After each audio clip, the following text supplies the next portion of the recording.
Hey guys, it's me. I thought I'd read another chapter for everybody. This one's called Captured. Speaking of schedules and countdowns, Mr. Aegis spoke suddenly. We've got one for this evening. It's getting late. The clock on Nicodemus's desk said 5 o'clock. Miss Fitzgibbons feeds Dragon at 6 p.m. He spoke gently, but his voice had a chilling sound to Miss Frisbee. They all looked at her. I'm ready, she said quietly, but there are still a few minutes and one question you have not yet answered. Why did Jonathan never tell me anything about Nim or any of the rest? Mr. Aegis said, I'll try to explain. When Nicodemus and the others moved into the cave near the rosebush, they invited Jonathan and me to stay with them. After all, we had been with them for many months by that time, and at first we did. But after a few weeks, we decided to move out. We were, you realize, different. We both felt strange, associating always and only with rats, even though they were our close and good friends. As for me, I wanted more solitude and less society. Jonathan, on the other hand, was younger than I and felt lonely. So we moved at first together to the basement of the old farmhouse where I still lived. Then Jonathan met you at a stream near the woods somewhere, I think he said. Yes, Mrs. Frisbee said, I remember. From then on he worried. He didn't want to be secretive, but he didn't know how to tell you one thing. I'm sure Nicodemus has explained to you that the injections we got at Nim had two effects. One of them was that none of us seemed to be growing any older at all. The children, yes, but not the adults. Apparently, the injections had given us all a much longer lifespan than even Dr. Schultz had anticipated. You can see why this would have been a dreadful thing for Jonathan to have to tell you. You never had the injections. That meant that while he stayed young, you would grow older and finally die. He loved you, and he could hardly stand that thought. Yet if it was distressing to him, he thought, how much more painful would it be to you? That is what he could not bring himself to tell you. He would have told you eventually. I know he intended to. Indeed, you would have found it out yourself. You would have seen it happening. But it was hard. He kept putting it off, and then finally it was too late. Poor Jonathan. That's Coco. Sorry, guys. Poor Jonathan, said Mrs. Frisbee. He should have told me. I wouldn't have minded. But will my children also have longer lives, said Nicodemus. We don't know yet. We think so, but our own children are not yet old enough to be certain. We do know they have inherited the ability to learn. They master reading almost without effort. He stood up, took out his reading glasses, and looked at the clock. But Miss Frisbee interrupted again. One more thing, she said. What happened to Jenner? Nicodemus said, he left, and he was against the plan from the start. In our discussions, he tried to persuade others to oppose it too. Only a few joined him, though there are some others who are still doubtful about it. They're going to stay with us and try it. The argument stayed reasonably friendly, but the last straw for Jenner was when we decided to destroy the machines. Destroy them for two reasons. One, so that if anyone ever finds the cave, there won't be any evidence of what we've been doing. Nothing but broken bits of metal, debris that will look like ordinary junk. We'll pull out our electric cable, our lights, and our water pipes. We'll close up all the tunnels leading in. The other reason is more important. When we move to Thorn Valley, we're going to have some hard times. We know that, and we're braced for it. If this cave is still open, with the machines and lights, the carpets and running water still here, there will be a terrible temptation to give up and move back to the soft life. We want to remove that temptation. But when Jenner heard the decision, it was made at a meeting. He grew really angry. He denounced us all as idiots and dreamers. He stamped out of the meeting, and a few days later he left the group forever, taking 6 of his followers with him. We don't know where they went, but we think they will try to find some place where they can set up a new life like this one. I wish them luck, but they'll have trouble. There won't be any toy tinker this time. They'll have to steal their machines, everything. That worries us because if they get caught, who knows what might happen. But there's nothing we can do about it. We're going ahead with the plan, and once we get to Thorn Valley, I think we can stop worrying. Justin stood up. It's time to go. He picked up the paper with the sleeping draught in it. And what they mean by sleeping draught is the powder. It's the sleeping powder that Mr. Ages makes to give to the cat to make the cat sleep so they can do their work. And that's what Mrs. Frisbee is going to use on Dragon the cat. Mrs. Frisbee, Justin, and Mr. Ages walked together up the long corridor to the rose bush. Remember, when you come up through the hole in the kitchen floor, Mr. Ages said, you'll be under a cabinet. It's low, but there's room to move. Go a few steps forward, and you'll be able to see out into the room. Mrs. Fitzgibbon will be there getting dinner for her family. They eat about 6 o'clock. When she's got their dinner ready, she'll feed Dragon. He won't be in the kitchen, but he'll be waiting just outside the kitchen door on the porch. She doesn't let him in while she's cooking because he makes such a pest of himself rubbing against her ankles and getting between her feet. If you look to your right, you'll see his bowl. It's blue, and it has the word kitty written over and over again around the side. She'll pick it up, fill it with cat food, and put it down again in the same place. Then watch closely. She'll walk over to the door to let him in, and that's your chance. Her back will be toward you. She's got to walk about 20 feet. It's a big kitchen. The bowl will be about 2 feet away from you. Be sure the paper packet is open, then dash out, dump the powder into the food, and dash back. You don't want to be in sight when Dragon comes in. I can tell you that from experience. Is that how you got hurt? I got there a few seconds late.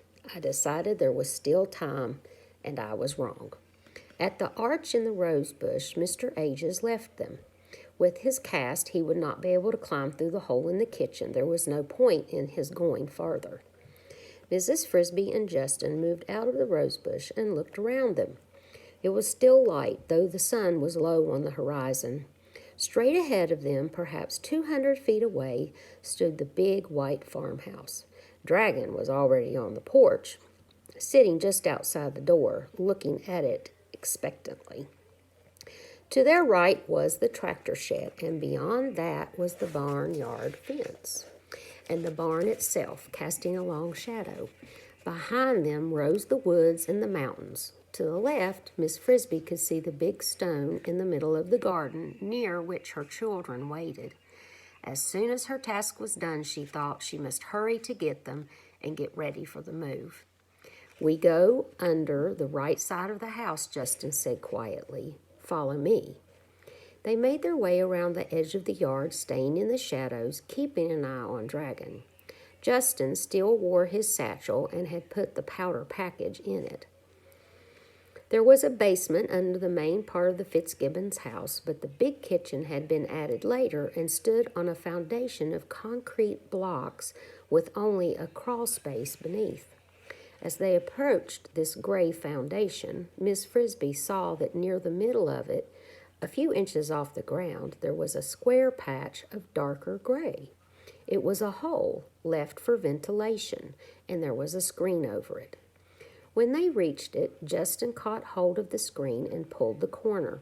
It swung open. We loosened it a bit, he explained, holding it open for her. Miss Frisbee crept through, and crept would be another word for crawled. Careful, he said, it's dark. There's a drop of about a foot. Just jump. We put some straw at the bottom so it's soft. Holding her breath, Miss Frisbee jumped blindly into the blackness and felt the cushion of straw under her feet. In a moment, Justin landed beside her. They were under the Fitzgibbons' kitchen. "Now," he said softly, "look to your left. See the patch of light?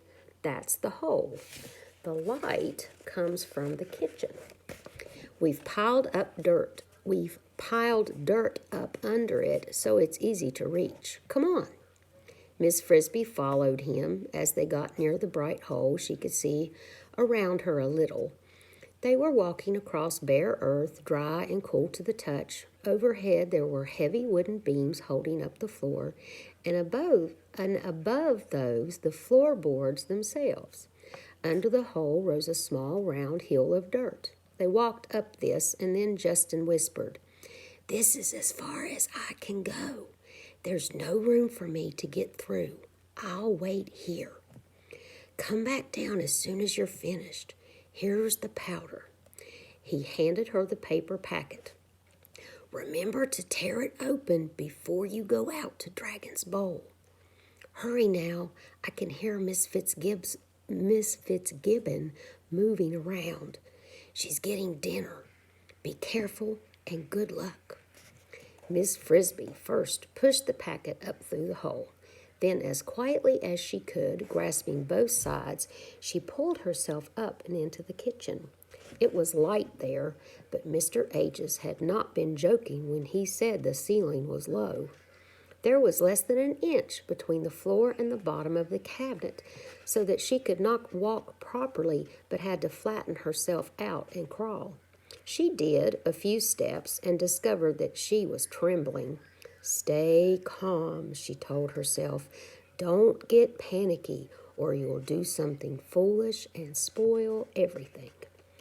Thus admonished, she crept forward again, and admonished in this case means she basically fussed at herself. She said, "Come on, you've got to do this. Don't mess up." So she, after she admonished or fussed at herself about this, she crept forward again until she was near the edge of the cabinet.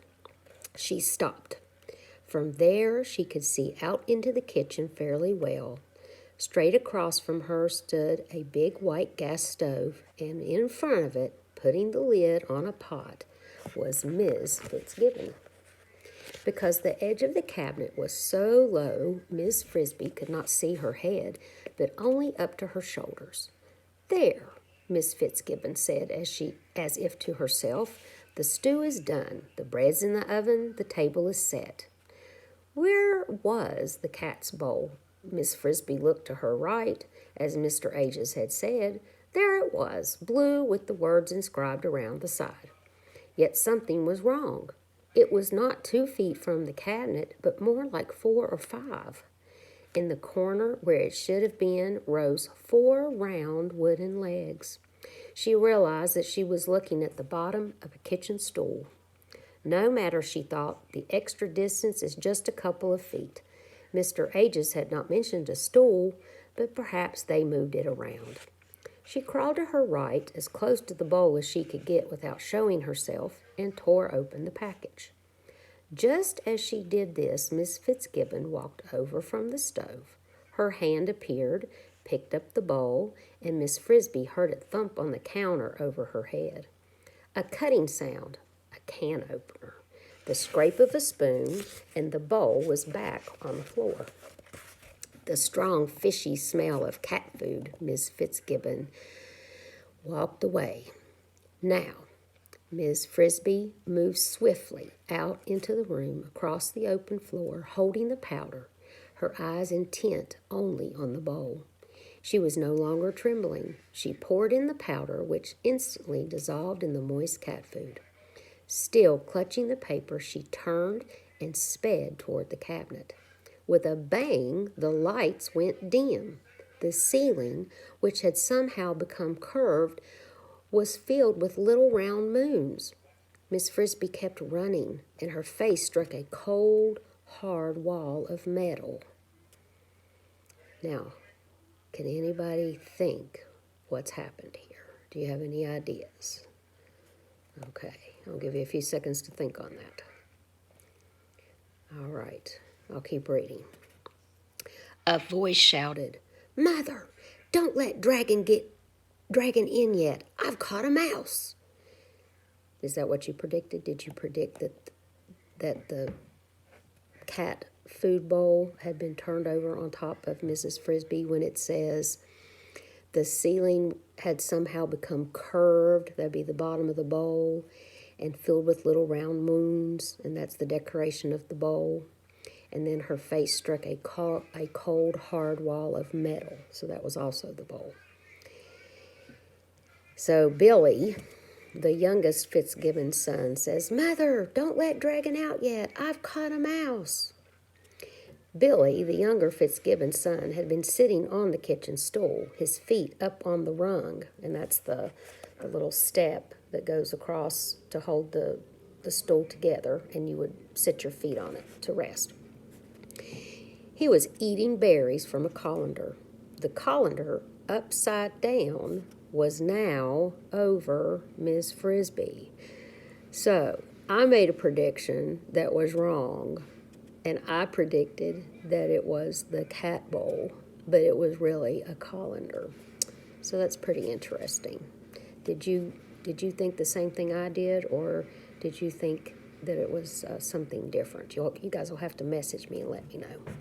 So that is the end of that chapter, and the next one that we'll do tomorrow is called 7 Dead Rats. 7 of them.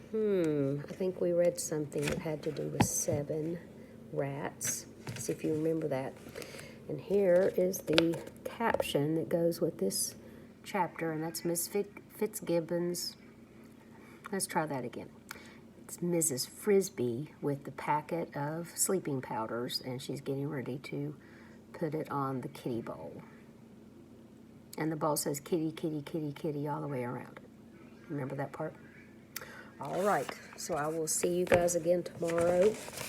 I hope you're having a lot of fun time. I miss you all terribly. And call me if you have any questions about anything, okay? All right, love you guys. We'll see you later.